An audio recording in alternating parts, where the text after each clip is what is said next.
Олеся Лосева – известная телеведущая рейтинговых ток-шоу и новостных программ. Долгие годы успешной работы на национальном телевидении сделали ее довольно популярной у зрителей. За приобретенный опыт работницу телевидения уважают в профессиональных кругах. Но для большинства зрителей Олеся остается быть темной лошадкой, и мало кто знает, как Лосева появилась на телевидении. Мы решили рассказать вам о биографии ведущей популярных ток-шоу и приоткрыть завесу тайны личной жизни Олеси Лосевой. Родилась Олеся 4 августа 1980 года в Москве. Когда она появилась на свет, ее родителям было слегка за 20. Отец девочки – летчик и часто отлучался в командировки. Маме было непросто совладать с непоседой Олесей. Она бегала за мальчишками по пустырям и стройкам, уроки учить не любила.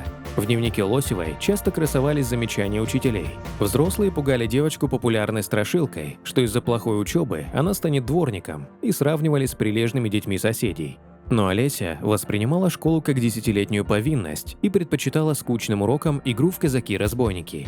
При этом способная девочка неплохо училась, а тройки, иногда возникавшие в дневнике, ее не беспокоили. Возможно, кто-то из вас в детстве хотел стать известным, богатым, узнаваемым. Кто-то хотел стать популярной телеведущей, как Олеся Лосева, а кто-то космонавтом или врачом. Сбылись ли ваши заветные мечты? Истинные желания? Смогли ли вы внутри себя сказать «да, я могу» своим целям? Или же вы сочли избранный путь сложным и отложили все в долгий ящик? Или и вовсе закрыли себе путь к мечте тем, что когда-то сказали ей «нет»?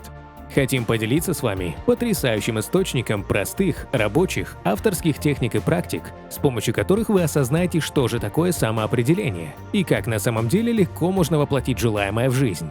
Речь идет о YouTube-канале «Переход в ТАК», где Елена Рионова и Марина Тушевская делятся знаниями и инструментами, которые позволят вам создать ту жизнь, о которой вы мечтаете. На канале раскрываются нюансы, которые влияют на истинную природу взаимоотношений. Показывается, как ваши отношения и мысли формируют события и вашу жизнь в целом. Ссылку на канал мы оставили под этим видео. Обязательно переходите и подписывайтесь. Однажды совсем юная Олеся случайно прочитала заметку в журнале о наборе на телестудию и решила подать заявку. Девушка выиграла творческий конкурс РТР в телепрограмме «Там-там новости». Ее соведущим стал Борис Корчевников. На тот момент начинающей телеведущей только исполнилось 12 лет.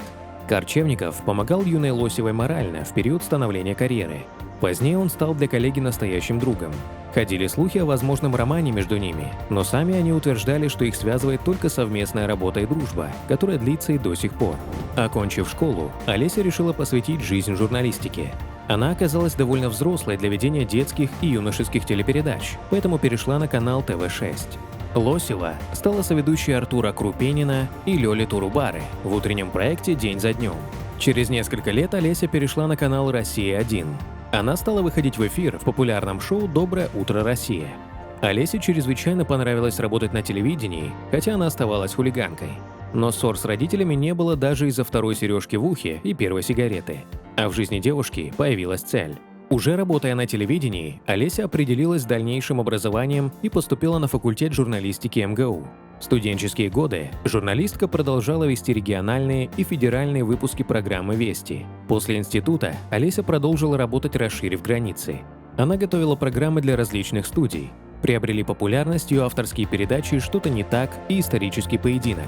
В спортивной передаче «Фан-зона» на канале «Царьград» Олеся вела прямые эфиры. В 2001 году Лосева, обладающая подтянутой спортивной фигурой, которую не стыдно демонстрировать в купальнике, выиграла показательный турнир звездных дзюдоистов-любителей под названием «Шелковое кимоно».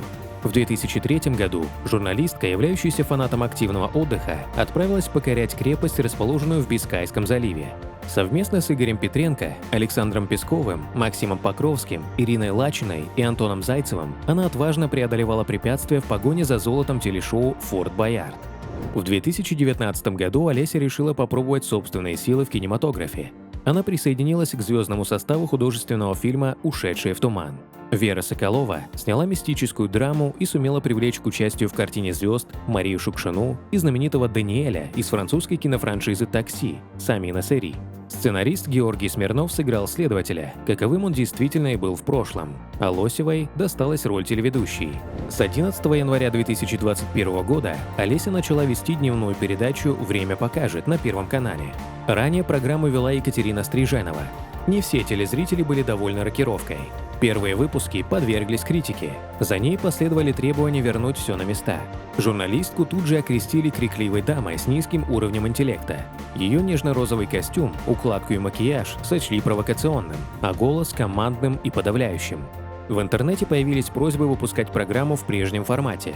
Зрители резко критиковали блондинку, явившуюся как на банкет, требовали убрать эту даму из эфира, сочувствовали соведущему Олесе Анатолию Кузичеву. Им показалось, что интеллигентный и тактичный Анатолий теряется на фоне эффектной коллеги, что она задавила его. Сам Кузичев считал иначе. По его мнению, Олеся сумела быстро схватить стиль программы. Сама же Олеся ответила недоброжелателям в соцсетях, что она не может нравиться всем, и процитировала афоризм Пауло Коэльо об идеальных людях, не пьющих, не спорящих, не врущих, не совершающих ошибок и не существующих. Впоследствии Лосевой удалось выдержать хейт, доказав свой профессионализм и умение оставаться хладнокровной даже во время провокаций. И спустя время телеведущая все-таки смогла завоевать доверие и любовь зрителей. В 2022 году телеведущая продолжает работать в ток-шоу. В последних выпусках соведущими Лосевой являются журналисты Анатолий Кузичев и Руслан Осташко. Сейчас под выпусками с участием Олеси в основном положительные комментарии. А те черты характера журналистки, которые вначале раздражали поклонников, время покажет, сейчас вызывают у зрителей восторг. Поклонники называют журналистку талантливой телеведущей, которая всегда говорит четко и по делу. Именно так и нужно разруливать скандалы, которые возникают в шоу. Информацию о личной жизни одна из самых элегантных женщин в российской журналистике старается скрывать от посторонних. Тем не менее, телезрители знают, что Лосева дважды вступала в законный брак. С первым супругом по имени Максим выпускница МГУ познакомилась в детстве. Со временем мужчина, ставший предпринимателем, сделал максимум для того, чтобы жениться на привлекательной девушке с увлекательной профессией. Из-за отсутствия детей и напряженных графиков работы со временем чувства влюбленных остыли. Уже после развода телеведущая откровенно призналась, что этот брак она расценивала как своего рода эксперимент. По слухам, именно первый муж помог любимой девушке пробиться на телевидение. Второго мужа Олеси звали Сергеем, он был ее коллегой, журналистом, затем занимал в некой организации руководящую должность. Общение коллег переросло в роман, оба были настроены на создание семьи. В 2009 году Олеся загадала новогоднее желание – родить ребенка. И в 2010 году родилась ее старшая дочь София, в 2016 – Полина. Супруги возили детей за границу, в любимую Олеси Италию, а на лето отправляли на дачу к бабушкам. Еще в 2019-м Олеся связывала свое будущее с Сергеем. Супруги жили в квартире на юго-западе столицы, брак казался прочным. Но в июне 2022-го на своей страничке Лосева опровергла различные домыслы о себе и вместе с этим утверждала, что мужа у нее нет. Значит, совместная жизнь с Сергеем не сложилась, и теперь Олеся воспитывает своих прекрасных дочек в одиночестве. Олеся считает материнство самой трудной профессией в мире. По мнению знаменитостей, честь воспитывать подрастающее поколение следует сначала заслужить. Секретом семейного благополучия она считает внутреннюю гармонию, способность верить в чудо, улыбаться и самоотверженно любить. Женщина старается не показывать на публику свою семью, чтобы оградить детей от лишнего внимания со стороны прессы и сплетен. Но все же в сети можно увидеть фотографии Олеси с красавицами-дочками. 12-летняя София и 6-летняя Полина гордятся мамой. Олеся Лосева не только одна из общепризнанных красавиц среди российских телеведущих, но и разносторонне развитая личность. Она прекрасная спортсменка, знает приемы дзюдо, ездит верхом. Общаясь с телезрителями в соцсетях, она не скрывает свой интерес к истории, а также свободно цитирует Николая Карамзина и Федора Тютчева. Журналистка с высоким ростом любит модно одеваться и путешествовать по зарубежным странам и российским городам. Молодая женщина с удовольствием делает селфи и позирует перед объективом профессиональных камер на фоне живописных пейзажей и красивых интерьеров. Благодаря приятной внешности и поставленной речи Лосева успешно двигается по карьерной лестнице. Она зарекомендовала себя как востребованного и ответственного специалиста. На данный момент у Олеси все стало только лучше. Она попала на популярную в Россию программу, которую смотрят многие россияне. Про нее стали писать в новостях, но сколько она будет находиться на данном месте, пока неизвестно.